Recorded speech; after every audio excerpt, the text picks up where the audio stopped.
우리 하나님의 말씀은 마태복음 6장 34절 한 절 말씀만 함께 읽도록 하겠습니다. 마태복음 6장 34절 한 절 말씀만 함께 읽도록 하겠습니다. 다 찾으셨으면 우리 한 목소리로 같이 읽어보도록 하겠습니다. 마태복음 6장 34절입니다. 다 같이 읽겠습니다. 시작. 그러므로 내일 일을 위하여 염려하지 말라. 내일 일은 내일이 염려할 것이요 한날의 괴로움은 그날로 족하니라. 아멘. 우리 옆 사람 함께 이렇게 인사했으면 좋겠습니다. 눈물 겹도록 보고 싶었습니다. 네.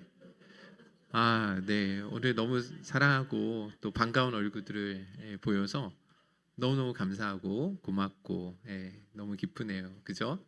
네. 하늘에서 천국의 잔치가 오늘 이 자리에 충만하게 임하게 된 줄로 믿습니다. 지난주 염려하지 말라라는 말씀을 가지고 저희가 함께 나눴는데 어떻게 염려하지 않고 한 주간 잘 보내셨습니까? 평안한 가운데 잘 보내셨어요? 근데 그게 잘 안 되죠, 그죠?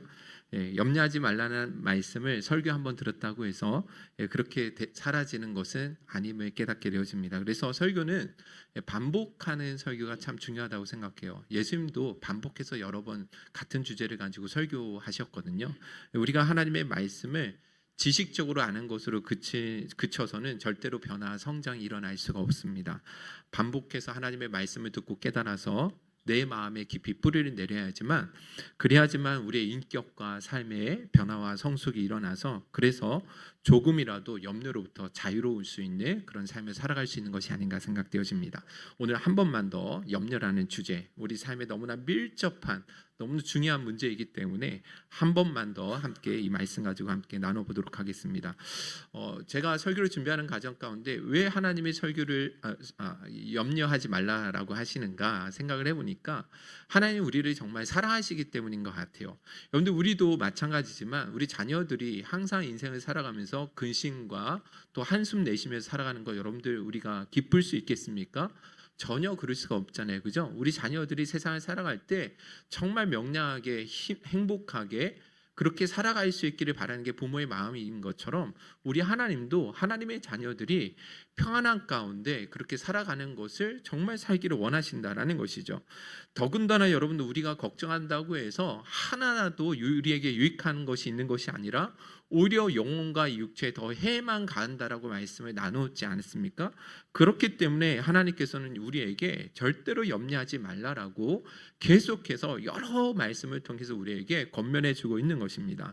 더군다나 우리가 산상수훈에서 예수님이 염려하라고 하지 말라라고 하셨던 가장 큰 이유 중에 하나는 무엇이었냐면 염려는 그 염려의 기적 가운데 뭐가 담겨 있다고 그랬어요?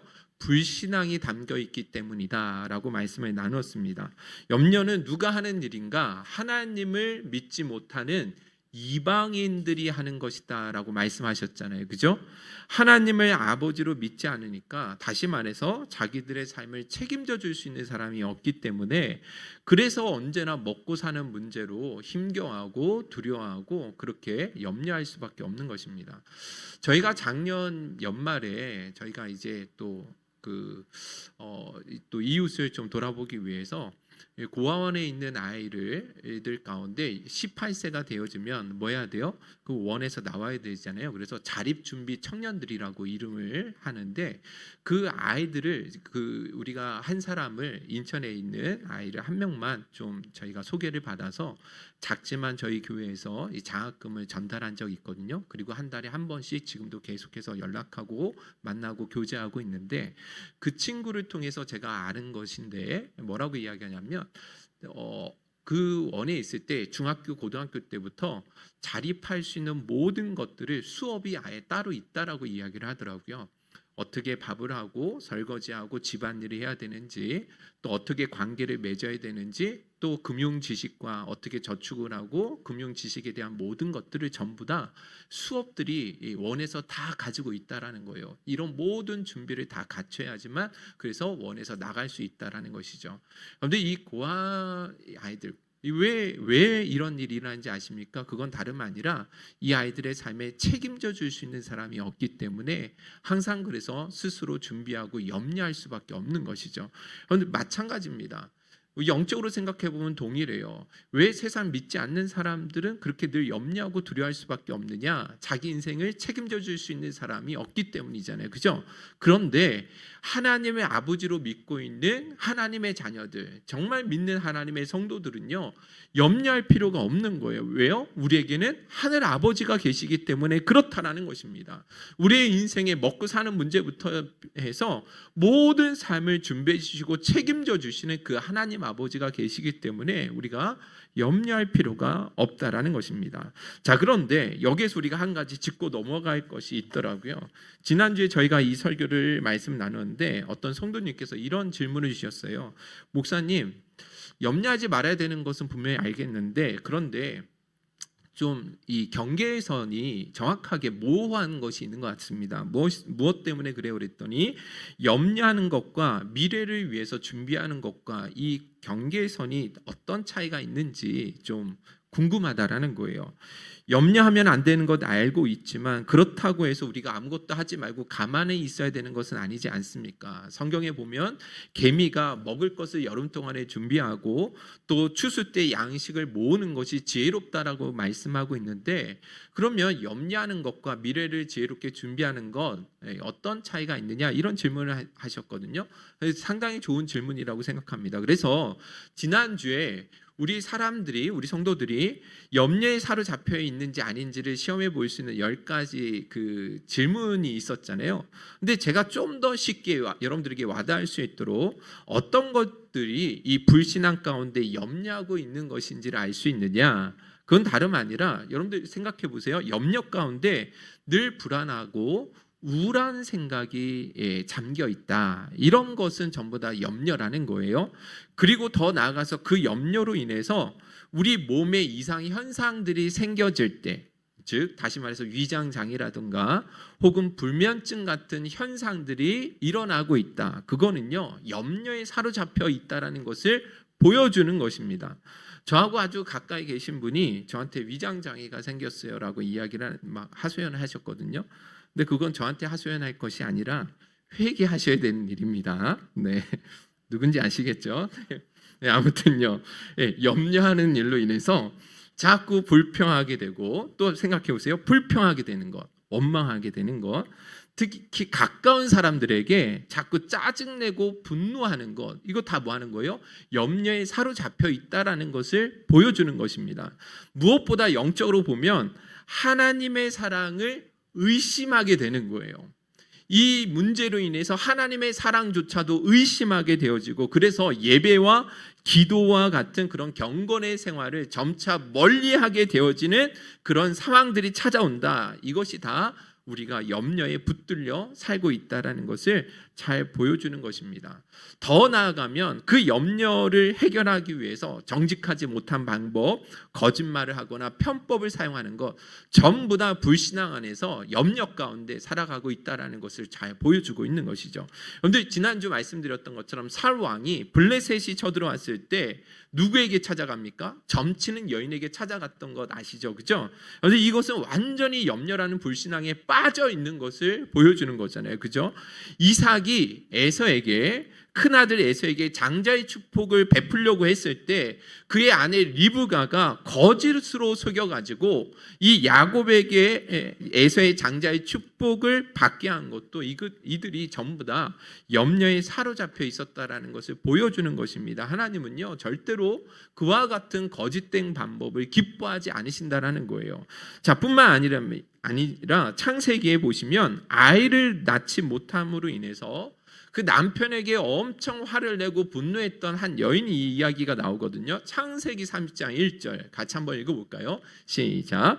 라헬이 자기가 야곱에게서 아들을 낳지 못함을 보고 그의 언니를 시기하여 야곱에게 이르되 내게 자식을 낳게 하라. 그렇지 아니하면 내가 죽겠노라. 그렇습니다. 뭐라고 이야기해요? 아이를 갖지 못하니까 아무리 애쓰고 노력하고 소원해도 아이를 갖지 못하니까 어떻게 합니까? 누구에게 짜증을 내요?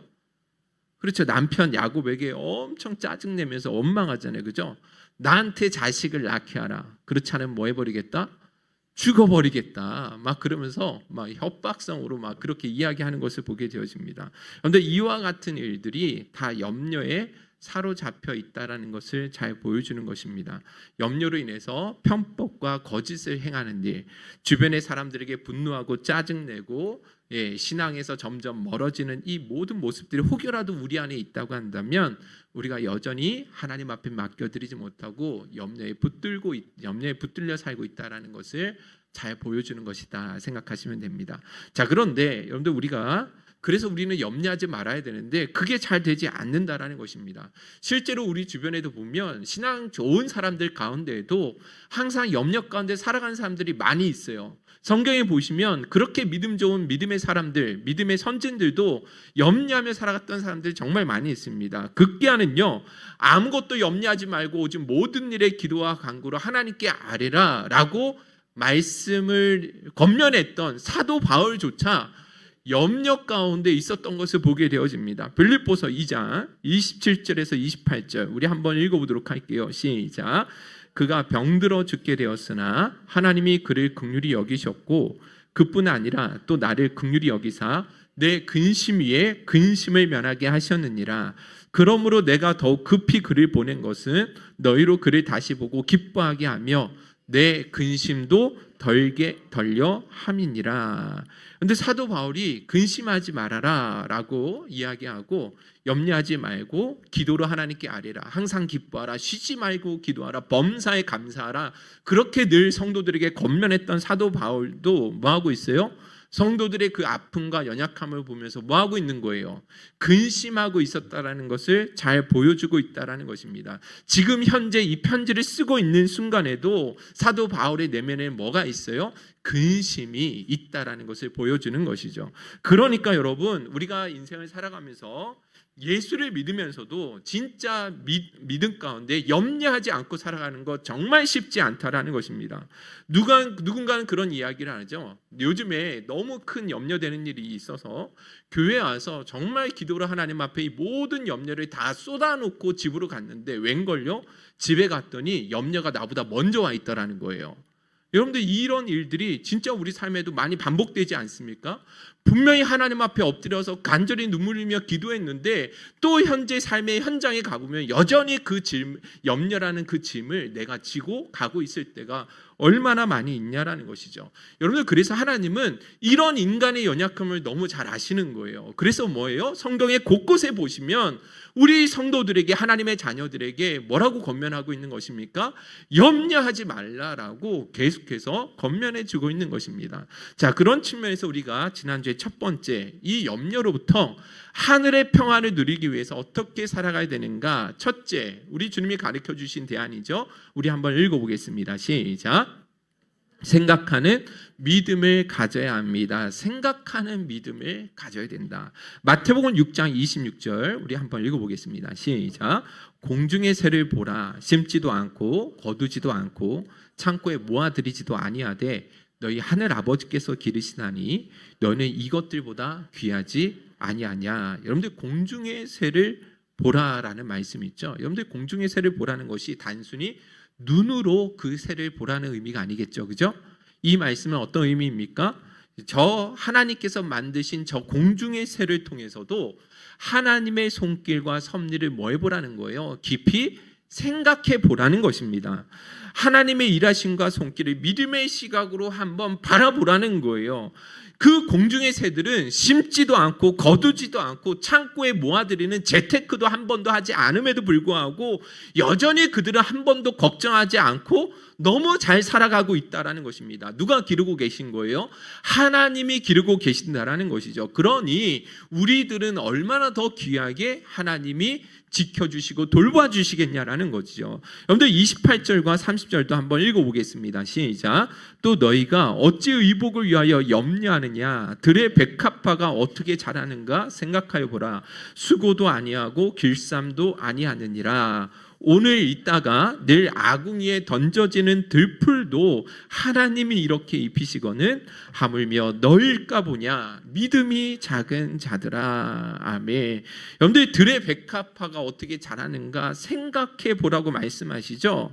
아궁이에 던져지는 이 들풀을 하나님이 어떻게 귀한 것으로 입히시는지 한번 깊이 돌아보라는 거예요. 믿음의 시각으로 한번 생각해 보라는 것이죠. 제가 금요일 날 심야 기도회 때 저희 12층 이 같은 주제의 말씀을 가지고 함께 나누고 기도했었는데, 제가 12층 테라스의 화단에 있는 꽃을 꺾어다가 제가 보여드렸던 거 기억나시죠? 그죠? 예, 그러면서 성경에 보니까 주님이 솔로몬의 그 입은 그 어떤 영광스러운 옷보다도 이 작은 들풀의 아름다움에 비교할 수가 없다라고 주님 말씀하셨거든요. 그래서 제가 이 말씀을 한번 깊이 돌아봤고 묵상을 해봤거든요. 여러분 사진 한번 보여주시겠습니까? 사진 한번 보여주세요. 제가 들풀을 직접 한번 보여드리도록 할게요. 예, 요 화단에 있는 사진인데 다음 사진도 좀 보여주시기 바랍니다. 계속 한번 좀, 예, 또 다음 사진도 한번 보여주시고, 꽃의 이름은 정확하게 모르겠는데, 요거는 이제 무슨 꽃인지 아세요? 봉숭아, 예, 봉숭아. 네, 다음 사진도 한번 보여주시면, 요건 무슨 꽃이죠? 노란색? 달맞이꽃. 네, 네, 아무튼, 네, 그건 중요한 건 아니지만, 어쨌든 여러분 어때요? 이 마지막 사진 한번 보여주시겠어요? 너무 이쁘지 않습니까? 노란색이 어떻게 이렇게 좀 보여주세요. 다시 한 번만. 네. 예, 너무 이쁘지 않습니까? 그죠? 예, 아무리 여러분들 장인들을 불러다가 비싸고 화려하게 만들어낸다 할지라도 이 꽃만큼, 들의 꽃만큼 본연의 색을 아름답게 드러낼 수 있는 그런 수단이 없다라는 것입니다. 여러분들 이 꽃이 드러내는 그 자연스럽고 아름답고 수수하고 생동감 있는 이 색을 누가 만들어낼 수 있겠냐라는 거예요. 하나님 외에는 그 어떤 사람도 이렇게 아름다움을 표현할 수가 없다라는 거예요. 자, 그런데 한번 생각해 보라는 것이죠. 이렇게 하루 있다가 지는 그 들풀도 너무나 아름답고 영광스럽게 하나님이 입혀주시고 귀하게 돌봐주시는데, 하물며 하나님의 존귀한 형상을 닮은, 너무나 하나님을 쏙 빼닮은 너무나 존귀한 하나님의 자녀들을 어떻게 귀한 것으로 입히지 않겠느냐. 우리는 그것들을 생각할 때마다 뭐 할 수 있는 거예요? 위로를 얻을 수 있다라고 말씀해 주고 있다라는 것입니다. 여러분들 다시 한번 그래서 기억하셔야 됩니다. 믿음은 절대로 저절로 발동되어지는 게 아니에요. 작동되는 게 아니라는 것입니다. 믿음이 저절로 작동되어진다고 한다면 누가 하나님을 떠날 수 있고 누가 하나님을 저버릴 수가 있겠냐라는 거예요. 반드시 그 믿음은 우리가 붙들어야 되고 이 생각을 통해서 계속해서 믿음의 생각을 발동시켜 나가야 되는 것입니다. 그리고 그러한 생각이 들었을 때 이렇게 선포해야죠. 시편 42편 11절 우리 다 같이 큰 소리로 읽어보겠습니다. 시작.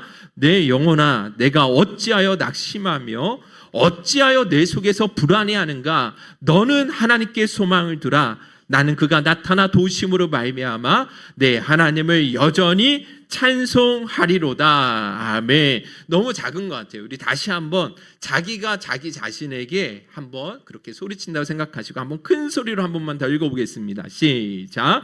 내 영혼아 내가 어찌하여 낙심하며 어찌하여 내 속에서 불안해하는가. 너는 하나님께 소망을 두라. 나는 그가 나타나 도우심으로 말미암아 내 하나님을 여전히 찬송하리로다. 할렐루야.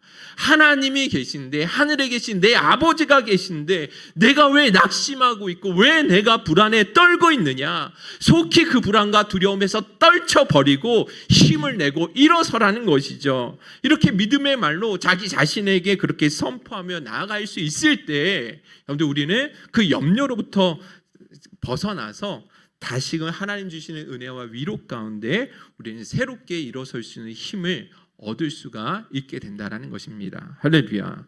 아멘이시죠? 이런 믿음을 항상 계속해서 생각하는 믿음, 이것을 여러분들이 잘 훈련 받으실 수 있었으면 좋겠습니다. 특히 여러분들 우리가 이 생각하는 믿음을 가질 때에는 이 주의할 점이 있는데, 반드시 말씀을 근거로 삼아서 깊이 묵상하셔야 된다는 거예요. 우리의 감정이나 혹은 느낌이 아니라 오직 성경에 기록된 그 말씀을 붙들고 우리의 상황과 현실을 돌아볼 수 있어야 된다는 거예요. 사실 많은 사람들은요, 여전히 이 말씀이 아니라 자기의 경험에 의존하고 자기 느낌에 의존해서 살아가는 사람들이 참 많이 있거든요. 그런데 이상하게 느낌이 어쩐지 안 좋더라. 이상하게 어제 꿈자리가 참 좋지 않았던 것 같아. 예수 믿는 사람들도 이런 이야기를 많이 하는 거 들어보셨죠? 어차피 해보니까 안 되던데 뭐, 기도해도 별로 달라지는 게 없던데 뭐, 이런 여러분들 우리의 경험과 우리의 느낌에 의존하는 거 누가 주는 거예요? 사실은 사단이 주는 거예요. 우리의 본성을 자꾸 부추겨서 그렇게 자꾸 부정적으로 염려케 이끌어가고 결국은 하나님부터 멀어지게 만든다라는 것입니다. 그래서 우리는 어떤 생각을 해야 되냐면 사단이 주는 이런 생각, 느낌 말고요, 타락한 본성에서 나오는 그런 경험들 말고요, 성령께서 주시는 생각, 말씀 속에서 주시는 하나님의 생각을 가지고 우리는 계속해서 품어야 되는 것이죠. 지난주 우리가 나눴던 말씀 기억나십니까? 하물며 너일까 보냐의 생각, 이 모든 것이 너에게 있어야 할 줄을 아시느니라의 생각, 먼저 그의 나라와 의를 구하라. 그리하면 너희 필요한 모든 것을 내가 너희에게 더하여 주시리라의 그 믿음을 가지고 우리가 살아갈 수 있다고 한다면, 그런데 우리는 이 모든 염려로부터 자유할 수가 있는 것이죠. 이사야 41장 10절도 한번 읽어보겠습니다. 시작. 두려워하지 말라. 내가 너와 함께함이라. 놀라지 말라. 나는 내 하나님이 됨이라. 내가 너를 굳세게 하리라. 참으로 너를 도와주리라. 참으로 나의 의로운 오른손으로 너를 붙들리라. 할렐루야. 요한복음 14장 1절 27절 우리 다 같이 한번 읽어보겠습니다. 시작. 너희는 마음에 근심하지 말라. 하나님을 믿으니 또 나를 믿으라. 평안을 너희에게 끼치노니 곧 나의 평안을 너희에게 주노라. 내가 너희에게 주는 것은 세상이 주는 것과 같지 아니하니라. 너희는 마음에 근심하지도 말고 두려워하지도 말라. 아멘. 이제 성경에는 이렇게 곳곳에서 보면 우리에게 걱정하지 말고 염려하지 말라라고 말씀해 주고 있습니다. 하나님이 언제나 함께하고 계시겠다고, 하나님 언제나 우리의 모든 삶을 책임져 주시겠다라고, 이런 위로의 말씀이 너무 많거든요. 근데 이 말씀 자체가 주는 위로가 힘이 얼마나 우리 삶에 큰 능력이 되겠냐라는 것이죠. 간절히 바라는 것은 여러분들 이 말씀을 날마다 가까이 함으로, 또 그 말씀을 깊이 묵상하심으로 믿음의 생각을 더욱 키워나가실 수 있기를 주님의 이름으로 축원드립니다. 자, 두 번째, 염려가 다가올 때 우리 그리스도인들에게 주어진 대안, 둘째, 같이 한번 읽어보겠습니다. 시작. 염려를 기도로 바꿔야 합니다. 잘 아시는 말씀이지만 빌립보서 4장 6절 7절 아마 외우신 분들도 상당히 많을 것 같은데 한 번 더 읽어볼게요. 시작. 아무것도 염려하지 말고 다만 모든 일에 기도와 간구로 너희 구할 것을 감사함으로 하나님께 아뢰라. 그리하면 모든 지각에 뛰어난 하나님의 평강이 그리스도 예수 안에서 너희 마음과 생각을 지키시리라. 여러분들 염려가 우리에게 찾아오면 그 염려를 무엇으로 바꾸라고 하시죠? 네, 기도로, 감사로 바꿔야 된다라고 말씀하고 있죠, 그죠? 근데 솔직히 아무것도 염려하지 말라라고 말씀하시지만, 근데 어떻게 우리가 아무것도 염려하지 않고 살아가겠어요?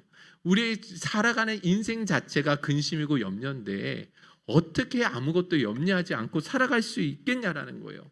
당장에 조금만 어려움이 있어도, 당장에 몸에 문제가 생겨도, 당장에 자녀들에게 어떤 어려움이 생겨도 계속 그것 때문에 불안하고 두려워하는 것이 우리 인생이 아니냐라는 것이죠. 그래서 오늘 말씀은 뭐라고 하냐면, 염려가 올 때 그 즉시 뭘로 바꾸라고 하시는 거예요? 기도로 바꾸라는 거예요. 염려 붙들고 있지 말고 그 염려를 가지고 하나님 앞에 기도로, 감사함으로 바꾸라고 말씀하신다라는 것이죠. 염려가 생기지 않도록 우리가 막을 수는 없겠지만, 염려가 우리에게 찾아올 때 그 염려를 기도로 바꾸는 것은 우리가 얼마든지 할 수가 있다라는 것입니다. 더군다나 놀라운 이 말씀 속의 약속은 뭐냐면, 우리가 그렇게 염려를 기도와 간구로, 감사함으로 바꾸면 그 염려를요 평안함으로 완전히 바꿔서 우리에게 주시겠다라는 거죠. 여러분들 이와 같은 비슷한 말씀이 있는데, 예전에 불렀던 찬양들 가운데 내 손을 주께 높이 듭니다라는 찬양이 있거든요. 근데 거기에 후렴 부분은 가사가 이런 가사죠. 슬픔 대신 희락을, 재 대신 화관을, 근심 대신 찬송의 옷을 주셨네라는 말씀이 있잖아요. 그죠? 여기 대단히 놀라운 말씀이거든요. 슬픔을 드렸는데 뭐가 와요? 기쁨으로 돌아오는 거예요. 죄를 드렸는데 뭐가 돌아와요? 화관이 씌어지고요. 근심을 넣었는데 무엇으로 옷 입혀진다고요? 예, 찬송의 옷으로 덧입혀지는 것이다라고 말씀해주고 있다라는 것이죠. 어떻게 여러분들 이런 일이 가능할 수 있겠냐라는 것이죠. 여러분들 우리가 흔히 쓰는 말 가운데 감정 쓰레기통이라는 말 들어보셨을 거예요, 그죠? 사람들이 자기 내면에 있는 이 불만과 분노, 원망, 짜증을 누군가에게 뭐 하는 거예요? 털어놓는 거예요. 계속해서 이 사람에게 가까운 누군가에게, 그죠? 내 남편이 감정 쓰레기통이 될 수도 있고, 우리 자녀들이 감정 쓰레기통이 될 수도 있고요, 그죠? 목사님이 될 수도 있고, 그렇진 않습니까? 감사합니다.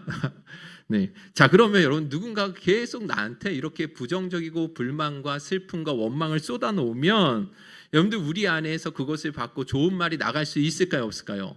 그럴 수가 없죠. 맨날 듣는 소리가 한숨이고 짜증이고 불안이면 우리 입에도 결코 좋은 말이 나갈 수가 없는 거예요. 한두 번은 가능할 수 있을지 모르겠지만 매일 그런 이야기를 듣는데 어떻게 우리 입에서 좋은 말이 나갈 수 있겠습니까? 그러니까 인간은 부정적인 감정을 넣으면 뭐가 나와요?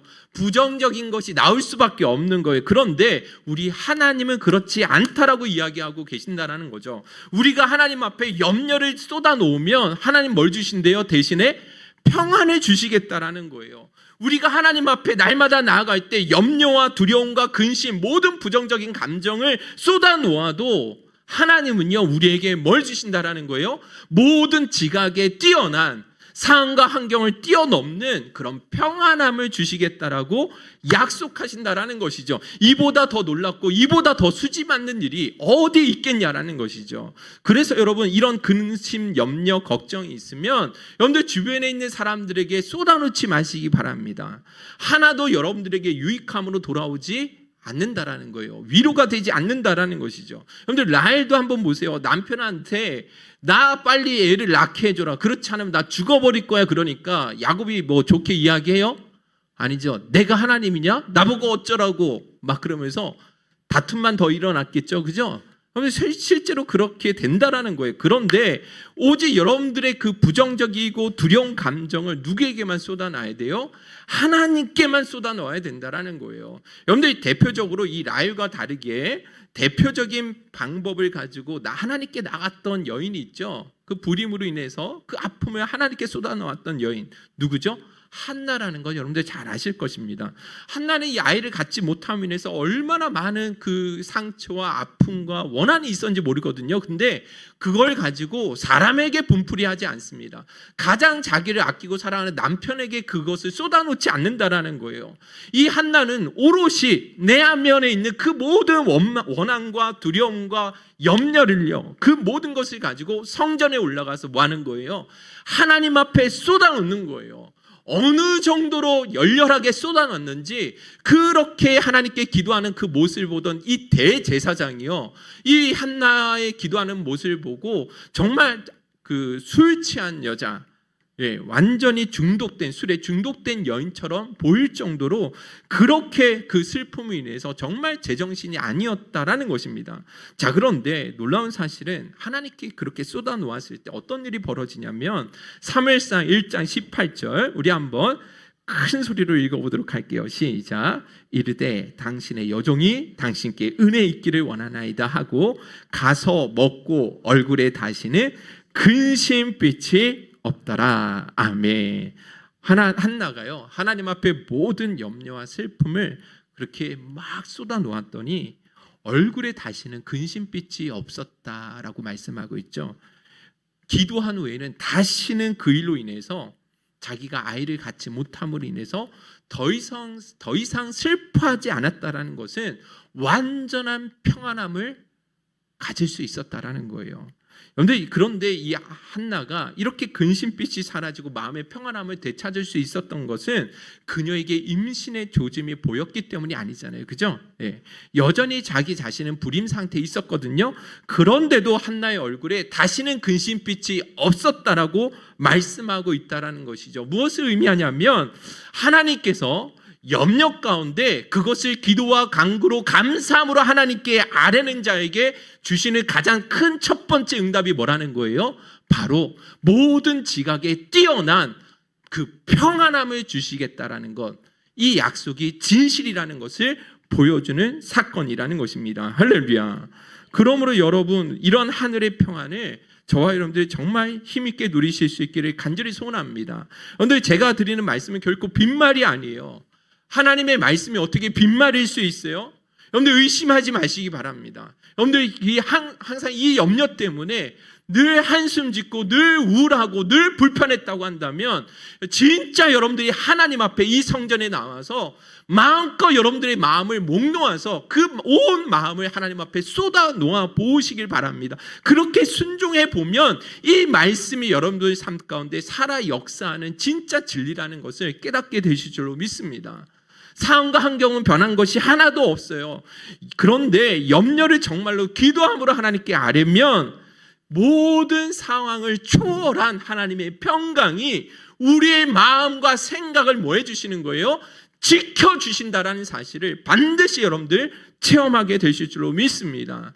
기도하기 전에는 죽을 것 같았는데, 기도하기 전에는 다 끝내고 다 포기하고 싶었는데, 그런데 기도하면요, 그런데 하나님 앞에 감사함으로 부르짖으면요, 다시 한번 그래, 내가 일어서야지, 내가 왜 어찌하여 낙마하고 어찌하여 불안해하는가, 내가 다시금 일어서야지, 그 힘이 생긴다라는 것입니다. 할렐루야. 여러분들 그렇게 기도하실 때 함께 찬양하면 도움이 되실 만한 찬양이 있는데, 그게 뭐냐면 죄짐 맡은 우리 구주라는 찬양이거든요. 여러분들 아세요? 들어보셨습니까? 이런 찬양이거든요. 죄짐 맡은 우리 구주, 어찌 좋은 친구인지, 걱정 근심 무거운지 우리 주께 맡기세. 주께 고함 없는 고로 복을 받지 못하네. 사람들이 어찌하여 아랠 줄을 모를까. 왜 당신 혼자만 부르냐고, 같이 부르지, 이런 눈빛으로 저를 쳐다보시는 분들이 있어가지고 2절 한번 같이 한번 불러볼까요? 시작. 시험 걱정 모든 괴로움 없는 사람 누군가, 부재 없이 낙심 말고 기도드려 아뢰세. 이런 진실하신 친구 찾아볼 수 있을까? 우리 약함 아시오니 어찌 아니하랭까. 할렐루야. 3절은 오늘 셀 모임 때 같이 나눠보시면 좋을 것 같습니다. 자, 마지막인데요, 세 번째입니다. 세 번째 같이 한번 읽어보겠습니다. 시작. 염려가 올 때 하나님 주신 대안 세 번째 같이 한번 읽어보겠습니다. 시작. 내일 일은 내일이 염려할 것을 믿어야 합니다. 아마 이 말씀을 읽을 때마다 항상 궁금하셨던 분들이 있을 것 같아요. 이게 잘 이해가 되지 않으신 분들이 참 많을 것 같거든요. 근데 그 사람이 왜 걱정하고 염려하는가 생각해 보면 다름 아니라 내일 어떤 일이 일어날지 모르기 때문에 그래서 염려가 되고 두려운 거예요. 미래에 대한 불확실성 때문에 그래서 두려움이 찾아오게 된다는 것입니다. 사람들은 뭐 하기 원하면 항상 언제 안정을 취하냐면 내일을 자기 통제 아래에 있을 때만 뭐 할 수 있어요? 안정감을 누릴 수 있는 것이죠. 예측 가능할 수 있는 모든 상황들이 주어져야지만 자기는 평안할 수 있다고 생각하는 거거든요. 그래서 여러분들 사람들이 왜 무당이나 점치는 집을 찾아가는지 아시겠죠? 그죠? 그건 다름 아니라 그 불확실한 미래를 스스로 통제하고 싶은 마음이 그 내면에 있기 때문에 그렇다라는 것이죠. 자, 그런데 여러분들 이와 같은 태도가 성경에 보시면 대단히 불신앙적이고 교만한 태도다라고 말씀해 주고 있습니다. 여러분들 무슨 말이냐면 만약에 우리가 미래일을 다 예측할 수 있다라고 생각을 해보세요. 그러면 어떻게 되겠어요? 사람이 하나님을 의지할 수 있을까요? 없을까요? 의지할 필요가 없게 되는 거죠. 여러분들 하나님이 그래서 전도서에 7장 14절에 이런 말씀이 있잖아요. 우리 다 같이 읽어보겠습니다. 시작. 형통한 날에는 기뻐하고 공고한 날에는 되돌아보아라. 이 두 가지를 하나님이 병행하게 하사 사람이 그의 장래일을 능히 헤아려 알지 못하게 하셨느니라. 하나님이요 사람이 더 이상 교만하지 않도록 취해 놓으신 방편 한 가지가 있죠. 그게 뭐라는 거예요? 장래일을 능히 헤아려 알지 못하게 하신 것. 이게 하나님의 섭리라고 말씀해 주고 있습니다. 그래야지만 사람이 교만하지 않고 하나님 자리에 오르지 않고 겸손히 하나님을 의지하며 살아갈 수 있게 된다는 것입니다. 그래서 여러분들 생각해 보세요. 내일을 내가 다 통제할 수 있고 무엇이든지 내가 원하는 대로 내 계획대로 다 이루어질 수 있다고 생각하는 거, 이거 대단히 교만하다라는 거죠. 그래서 야고보서 이 4장 13절 16절에 보면 이 교만한 태도에 대해서 상당하게 심도 있게 이야기를 하고 있어요. 경고해주고 있죠. 현대인의 성경으로 제가 번역했는데 같이 한번 읽어보겠습니다. 시작. 오늘이나 내일 어떤 도시에 가서 한 해 동안 장사하여 돈을 벌겠다고 생각하는 사람들이여 내 말을 들어보십시오. 여러분은 내일 무슨 일이 일어날지 모릅니다. 여러분의 생명이 무엇입니까? 여러분은 잠시 나타났다가 사라지는 안개에 지나지 않습니다.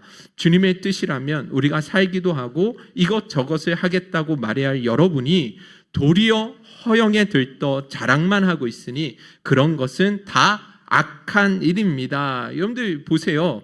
어떤 사람이 도시에 가서 한 해 동안 내가 이만큼 돈을 벌어야겠다 스스로 막 자신감에 차서 이런 계획을 다 짰다라고 생각을 해보세요. 그런데 그와 같은 말하는 사람들의 태도 자체가 교만한 일이라는 거예요. 왜요? 사람은 하루 앞을 알지 못하는 안개와 같은 존재이기 때문에 내일을 장담할 수 없는 사람이 어떻게 그런 태도를 가지고 살아갈 수 있냐라는 거죠.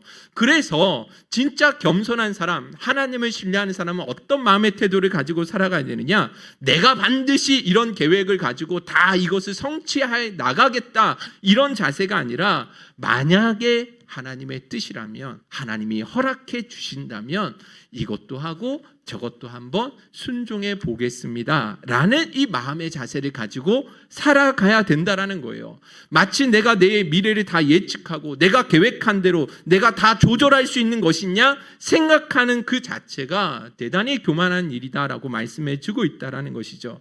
그런 측면에서 여러분 내일은 우리의 소관이 아니죠. 소관이 아니라는 거예요. 내일을 다 예측하고 준비할 수 있는 사람 세상에 아무도 없는 거예요. 그러면 그 내일은 누구의 소관이고 누가 주관하는 영역입니까? 그렇죠. 하나님이 주관하시는 영역인 거예요. 내일이 어떤 일이 일어날지 우리에게 내일은 어떤 일이 우리에게 주어질지는 하나님만이 아시는 일이라는 것입니다. 그러므로 내일을 내가 원하는 대로 이루어지지 않을까 봐 염려하고 걱정하는 것, 반드시 그 내일을 내가 원하는 형태로만 이루어져야 된다라고 생각하면서 그렇게 염려하고 근심하는 것은 하나님이 결단코 기뻐하시지 않는다라는 것이죠. 할렐루야. 그래서 마태복음 6장 34절에 염려에 대해서 마지막으로 그 제자들에게 주신 마지막 권면의 말씀이 무엇입니까? 34절이죠. 다시 한번 읽어보겠습니다. 시작. 그러므로 내일 일을 위하여 염려하지 말라. 내일 일은 내일이 염려할 것이요 한날의 괴로움은 그날로 촉하니라. 할렐루야. 내일은 누가 염려한다고요? 내일이 염려한대요. 여러분들 내일이 어떻게 염려할 수가 있어요? 그런데 여기서 내일은 의인화, 사람처럼, 그렇죠? 지혜가 성경에 보면 지혜가 소리를 지르느니라. 지혜가 어떻게 소리를 지를 수 있겠어요, 그죠? 예, 그런 측면에서 내일을 의인화시키는 거예요. 그래서 내일이 마치 염려할 수 있는 것처럼 표현했지만 이 말씀은 아까 앞서 이야기했던 것처럼 내일의 영역은 누구 손에 있다는 거예요? 하나님 손에 있지 않느냐. 그러니 그 내일은 누구에게 맡기라는 거예요? 하나님께 맡겨드리라는 거예요. 내일 일은 내일이 염려할 것이다 라는 그 의미 속에는 그 내일은 하나님이 알아서 책임져 주실 것이다. 여러분, 우리가 주기도문에서 배웠던 거 기억나시는지 모르겠지만 일용할 양식을 구하는 기도 제목이 있잖아요, 그죠? 이 기도가 어디에 배경에서 나왔냐면 출애굽 만낫 사건 때 있었던 사건을 배경으로 하고 있습니다. 그때 하나님께서 이스라엘 백성들에게 하늘에서 내려오는 만나를 아침마다 하루치만 걷어오라고 하셨던 거 기억나시죠? 그죠? 하루치만. 그럼 내일치는 어떻게 해요? 내일치는 누가 책임져 줘요? 그렇죠. 하나님이 책임져 주시는 거예요. 그러니까 욕심 부리지 말고 오늘 양식만 챙기라는 거예요. 내일은 하나님이 반드시 그 신실하신 하나님이 또다시 너에게 필요한 양식을 채워주실 거다라고 말씀하시는 것이죠. 그래서 여러분, 오늘날 우리에게 일용할 양식을 주옵소서라고 기도하는 것은 오늘 하루치만의 양식을 달라고 기도하는 의미가 아니라 내일의 양식을 주신 분도 누구라는 거예요? 하나님이심을 믿음으로 고백하는 그 고백이 담겨있는 기도의 제목이라는 것입니다. 그러므로 여러분들 이제 내일 일은 내일이 염려할 것이다 라는 이 말씀이 정확해졌죠. 내일은 하나님의 영역이고 더군다나 우리를 사랑하신 하나님께서 우리에게 가장 좋은 내일을 준비해 주셨음을 확신하고 오늘 우리에게 주어진 사명과 현실 앞에 최선을 다해서 살아가라는 말씀이 오늘 이 말씀이라는 것입니다. 할렐루야. 그러므로 내일 일을 하나님 앞에 뭐 하자는 거예요? 완전히 맡겨드리자라는 거예요.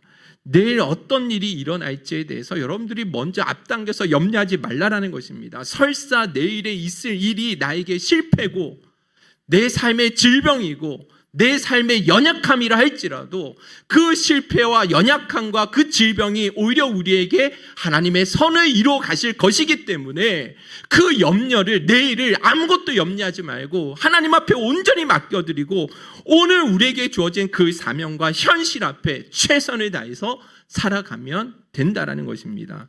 이것을 믿는 자만이 뭐 할 수 있다는 거예요? 염려에서 벗어나서 진짜 하나님 주시는 그 하나님 나라를 누리고 살아갈 수 있다라는 것입니다. 할렐루야. 결론을 맺도록 하겠습니다. 여러분들, 우리 교회에서 가장 근심과 걱정이 많은 사람이 누구인지 아세요? 왜 꼭 저를 또 이렇게 또 저는 믿음이 그래도 있는 사람인데 왜 목사님이 염려가 네 근데 그런데 정답이에요. 예. 사도 바울이 딱 그 이야기를 하거든요. 예. 고린도후서 11장 28절 19절 같이 한번 읽어보겠습니다. 시작. 이 외의 일은 고사하고 아직도 날마다 내 속에 눌리는 일이 있으니 곧 모든 교회를 위하여 염려하는 것이라. 누가 약하면 내가 약하지 아니하며 누가 실족하게 되면 내가 애타지 아니하더냐. 그렇죠. 사도 바울이 진짜 자기 마음의 고백을 하죠. 늘 교회를 위해 염려가 되는 거예요. 누가 약하면 사도 바울도 약해지고 누가 실족했다라는 이야기를 들으면 사도 바울이 너무 그것 때문에 밤잠을 이루지 못할 정도로 애타는 건 그게 목회자의 삶이다라고 말씀해 주고 있는 것 같습니다. 그런데 여러분들 분명한 사실은 목회자들은 왜 이런 염려들이 많음에도 불구하고 염려 가운데 눌리지 않고 살아가는지 아십니까? 네, 그것은요, 그런 염려한 가운데에서도 의지할 분이 누구인지 정확히 알고 있기 때문에 그렇습니다. 그렇게 염려 가운데에도 부르짖고 맡기고 신뢰할 수 있는 분이 계시기 때문에 그래서 눌리지 않고 그 우리 모든 성도님들을 만나서 다시금 위로와 평안의 말로 함께 그렇게 일으켜 세워줄 수 있게 되는 것이죠. 오늘 저와 여러분들도 이와 같은 말씀 우리에게도 언제든지 달려가면 안아주시고 구하고 두드릴 수 있는 하늘 아버지가 계시고 불확실한 내일도 얼마든지 우리에게 가장 좋은 곳으로 책임져 주시는 그 좋으신 하나님 아버지가 계시다는 사실을 여러분들 믿으시면서 진짜 하나님 주시는 그 하늘의 평안함, 모든 지각에 뛰어난 세상이 줄 수 없는 그 하늘의 평안함을 늘 충만하게 누리고 살아가실 수 있기를 우리 주님의 이름으로 축원드립니다. 오늘 이 찬양 하도록 할게요. 주님이여 이 손을 꼭 잡고 가소서. 주님이여 이 손을 꼭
처음부터 다시 한번 고백합시다. 주님이여 이 손을, 주님이여 이 손을 꼭 잡고 가소서. 약하고 피곤한 이 몸을 폭풍을 감소 해치사 빛을 보 손잡고 날 인도하소서. 인생이 힘들고 고난이 겹칠 때, 인생이 힘들고 고난이 겹칠 때 주님여 날 도와 주소서. 외치는 이 소리 귀 기울이시사 손잡고 날 인도하소서.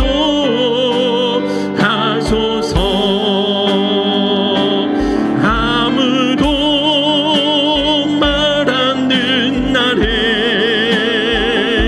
주님은 말합니다. 아무도 노는 날에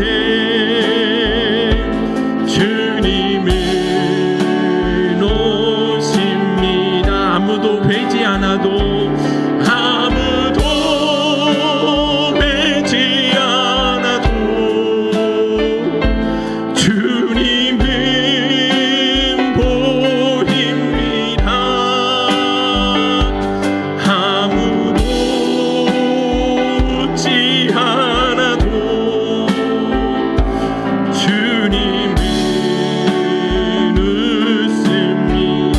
주님은 말씀이며, 주님은 말씀이며, 주님은 실상이며, 주님은 친구이며, 주님은 평화이며, 목마른 가슴 속에 끝없이 솟아나는 사랑의 새.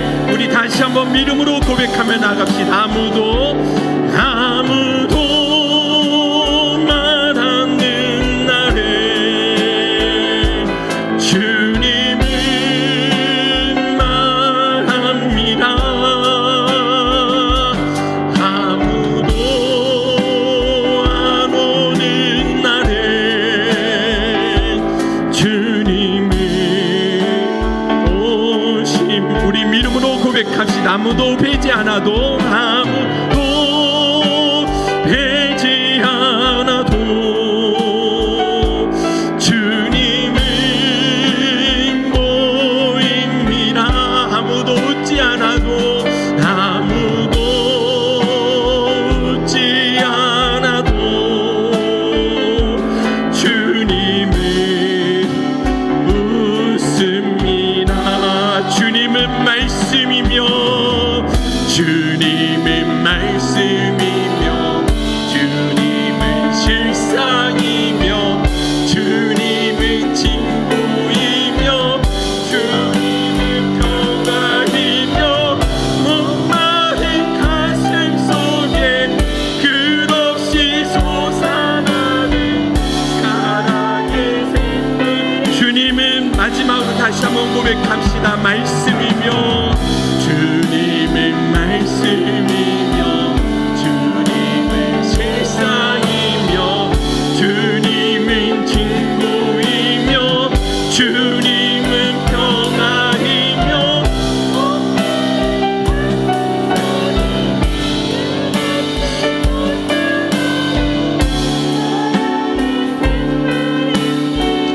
우리 합심해서 하나님 앞에 기도하며 나갔으면 좋겠습니다. 염려는 하나님 믿지 않는 이방인들이 하는 불신앙이고, 하나님 하나님을 아버지로 모시지 않다라고 생각하는 영적인 고아들에게 있는 일들이죠. 진짜 하나님을 내 아버지로 모시고 있는 사람들에게는 결코 염려를 가까이 두어서는 안 되는 것입니다. 오늘 말씀 다시 한번 기억하시면서 하나님 우리 삶에 어떤 염려와 고난이 밀려온다 할지라도 믿음의 생각을 통해서 이 염려로부터 자유할 수 있는 은혜를 허락하여 주옵소서.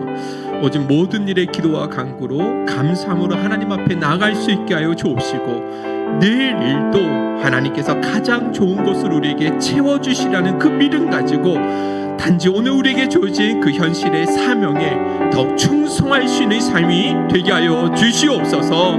우리 주여 한번 부르신 후에 기도하며 나가도록 하겠습니다. 주여